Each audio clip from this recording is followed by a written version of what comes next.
What do you say? Week number 2/3, day 2 of 8 in progress. Working again, so I guess I'm not an escapee after all. But it's all good. I really am very pleased with the situation here. If you have to work,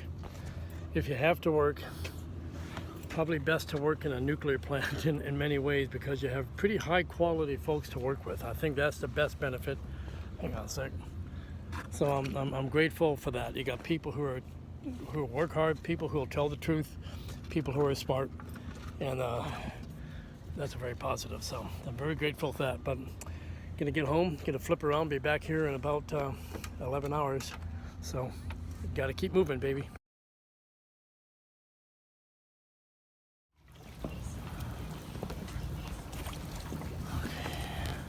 That's the head sail I need to put on. It looks like my sunshade has come ripping down, destroyed itself. Oh, it looks like it let loose on the back corner over there. Let loose over there, and it's all must have shredded itself in the wind. So that's probably trash now. Shit. And it's otherwise just dirty, but it seems fine. I'm about to go inside, get all this cargo in, all my stuff goes in, and then I'm going to come topside, take this down and wash it, and then I'm going to take a nap. Just dirt coming from Lord knows where. Anyway, there's a little bit of bird shit. Solar panels are dirty, we'll wash it all today.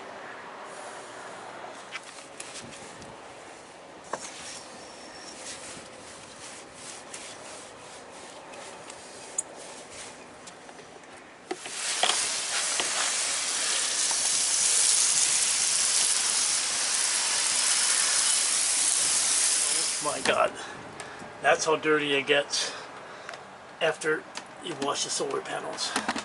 Oh my God. Okay, let's finish the cleanup, and then we'll get on to other tasks. Hey, so I'm Russ. This is Sailing Vessel Tout Dog, and welcome to the channel. I'm working up at a power plant, right? And I think you all know that. And I'll be done with that job in a few months, I think. And I'm enjoying it, I would say, at a high level. They're really great folks to work with, and for that I'm very thankful. So while I'm in Georgia, I live in this house here, and up in Georgia you'll see things like alligators, you'll see lots of turtles and things like that.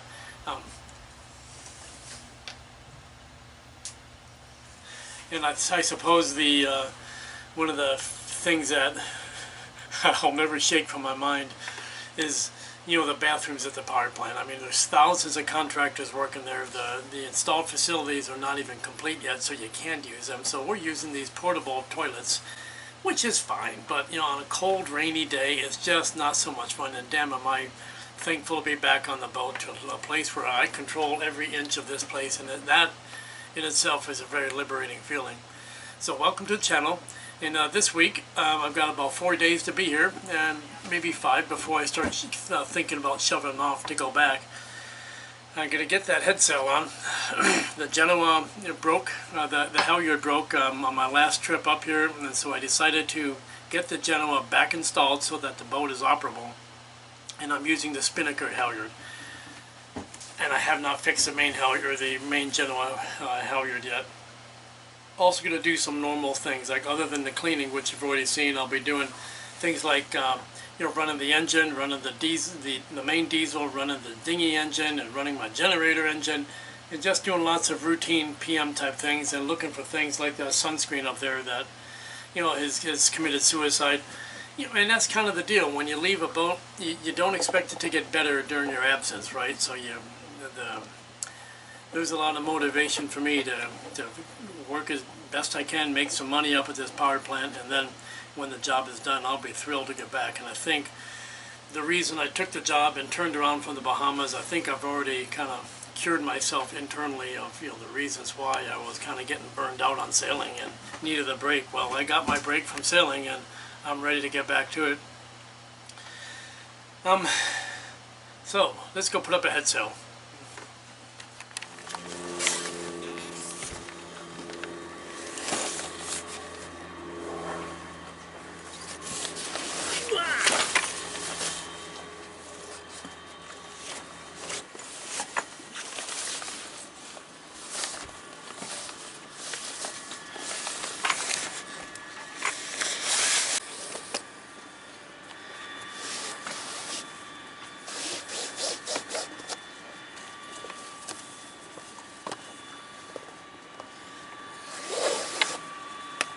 Okay, so it's actually a bit of a wrestling match to get this sail on. So the key is to identify the parts before you go too far. And in this case, we know that this is the bottommost front portion, and this is the part that runs up the mast. So this edge goes up the mast, and that's the part that needs to be, I guess, at the top. But we'll figure that out in a second here, because it's also flaked. So the bottommost portion will be, or the aftermost portion is that way. So the sail, it has to be rotated 180 for sure.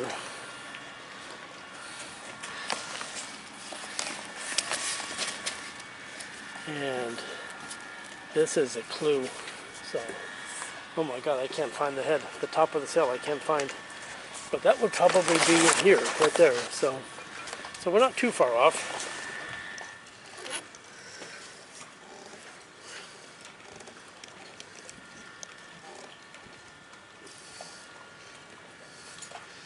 Okay, so that's what we got. Again, this is where the halyard's going to go, right here. Zoom out. Yeah, so you can see what we got here. This little bead goes inside that track, and again, there are two tracks, so you could use, I guess, I don't know why you would put two up at the same time, but it looks like you could. But that's how that's going to go. And so one hand has to pull the other end of this rope, which goes up to the top and down, and you need to pull the other end to hoist this. And as you hoist it with one hand, the other hand has got to be feeding this little bead in. You know, and this is an old sail, so the front of the bead is a little chewed up, but it does go in pretty smoothly. And I do put a little bit of lithium grease on, which I got from my friend Chris. You know, so that's, I'll put just a little bit on the portions of the bead to keep it gooey, so it's easy to come down. Because at some point I'm going to change this over to the proper halyard once I get the proper halyard installed. But that requires going to the top of the mast, which I'm not going to do today. So you see the other end of the halyard is there, the brown line. So I'm going to take that off, hold it forward, and then pull and feed. See if I can't get this on camera too.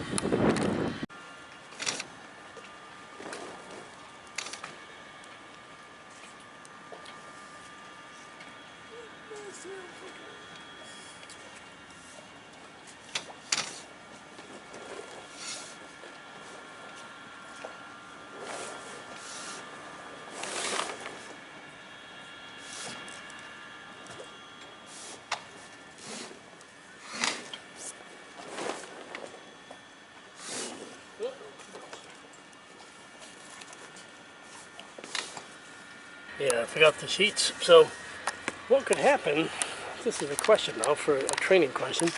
So what if I went and hauled this thing all the way up and then the wind starts blowing and I did not have the back end of the sail secured? It's going to be blowing way over there, almost hitting that power box. So you need a way to control the sail, and this is it, because this section here is going to be too high in elevation to reach once the sail is deployed.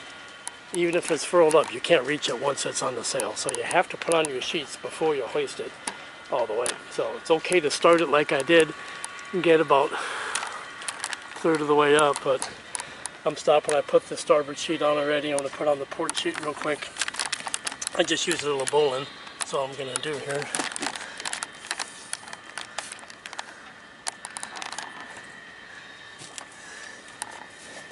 And I'm one of those weirdos who can only tie a bowline one way.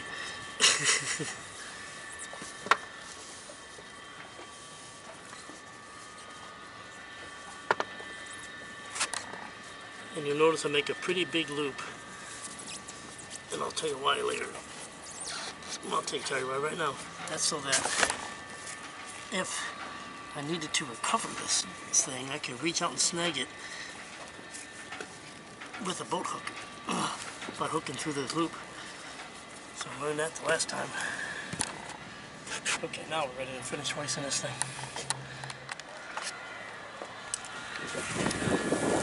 Well, that didn't go too well. You see, I have it started in the track, but it's not all the way up, obviously. because it just got suddenly very windy. You know, the wind's blowing from directly behind the boat, which makes it, and that's the absolute worst condition I could probably pick, so shit.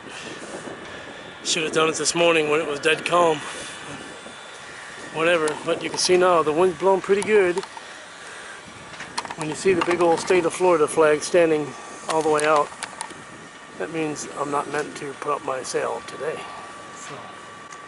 So to that, all I can say is, shit. Damn it.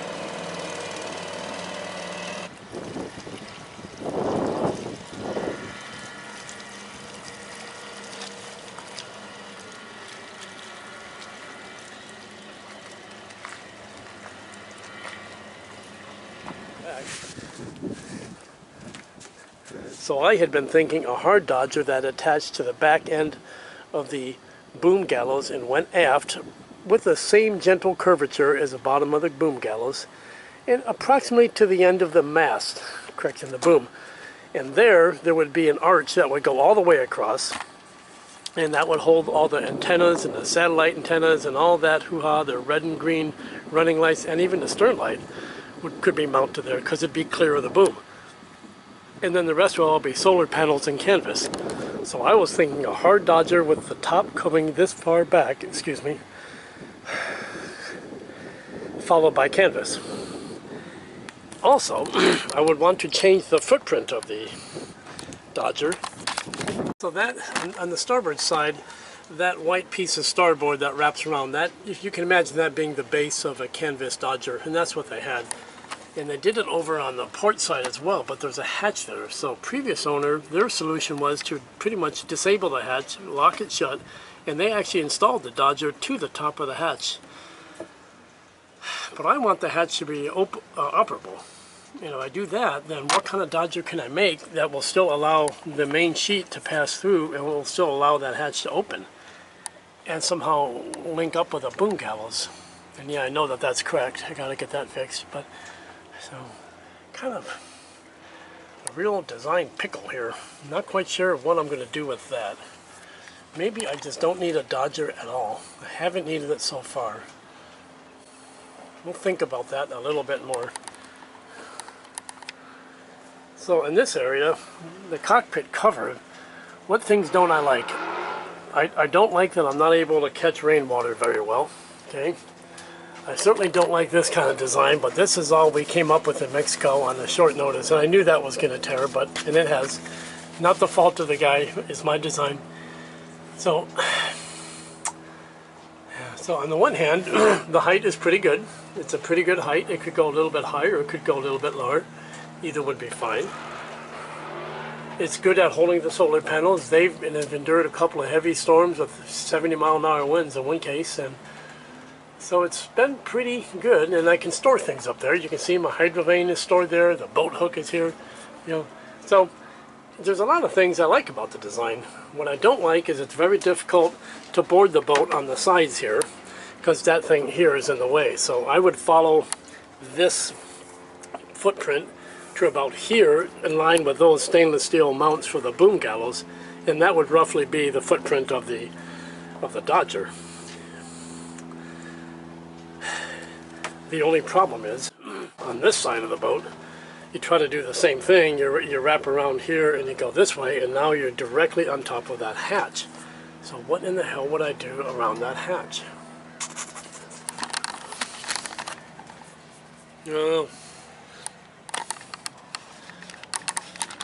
I would also want to change the footprint of the Dodger in the canvas cover.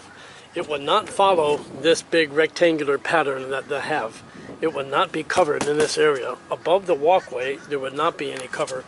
The cover would instead follow the shape of the rail over to the cabin and then turn into the Dodger. So the Dodger would not be full width. It would only go about as far as the boom gallows, maybe the solar panels in the back end.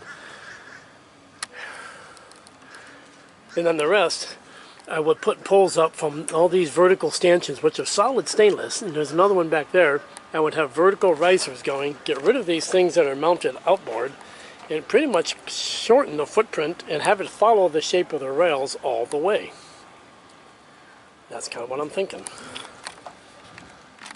So for the shelf, I've gotten some feedback saying just build another shelf, like sister a piece of plywood or a thicker piece of wood on top of it.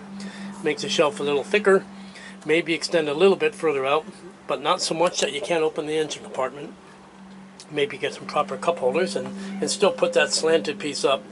And I think I can make, I think the more compact I make it, would fit better with the style of the boat. But another person suggested you can take advantage of these vertical poles on the handles without impeding the ability of this thing to serve as a handle that you can grab easily. Maybe I can get something to clamp on here and goes around and sits up here as a surface. Or maybe do both. No problem. So what kind of thing will go around? Well, take a look at Pedro's boat. Look above his compass, the thing that his Ray Marine is sitting on. What the hell is it? Yeah, something like that. The shelf on which that his Ray Marine is mounted on. If I could find one of those in a salvage yard, I would maybe grab one. Or just make one, I guess.